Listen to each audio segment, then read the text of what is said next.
Ya pemirsa, Satuan Reserse Kriminal Polres Aceh Tengah melakukan pengungkapan kasus sindikat pencurian kendaraan bermotor yang selama ini meresahkan warga di Kabupaten Aceh Tengah. Polisi berhasil mengamankan sebanyak 12 unit barang bukti bersama tersangka.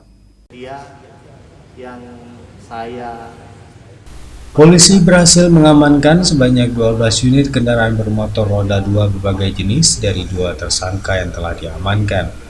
Kedua tersangka berinisial TD, 46 tahun, warga Kecamatan Bies, Aceh Tengah, yang bertindak sebagai pelaku pencurian kendaraan bermotor. Kemudian SM, 38 tahun, warga Kecamatan Rusip, Aceh Tengah, yang bertindak sebagai penadah. Kapolres Aceh Tengah, AKBP Dodi Indra Eka Putra, menyampaikan pengungkapan kasus ini karena banyaknya laporan tindak pidana pencurian kendaraan bermotor di Aceh Tengah.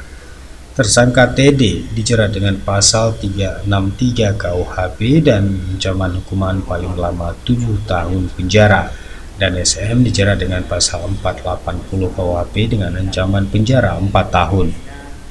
Kepolisian Aceh Tengah juga mengimbau kepada masyarakat yang memiliki kendaraan bermotor untuk terus melakukan pengamanan ganda pada kendaraannya.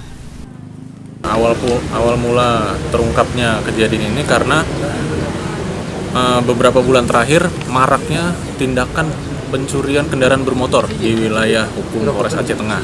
Jadi atas dasar itu dalam 1 bulan saja bisa mencapai 4 kali kejadian. Jadi atas dasar itulah kami dari Satreskrim melakukan penyelidikan dan pencarian.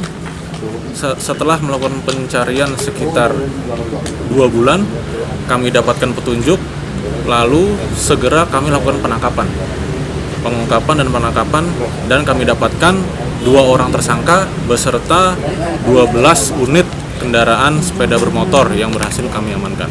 Karena berdasarkan pengakuan dari tersangka yang kami amankan, mereka melakukan tindakan pencurian sebanyak 12 kali dalam kurun waktu 3 bulan.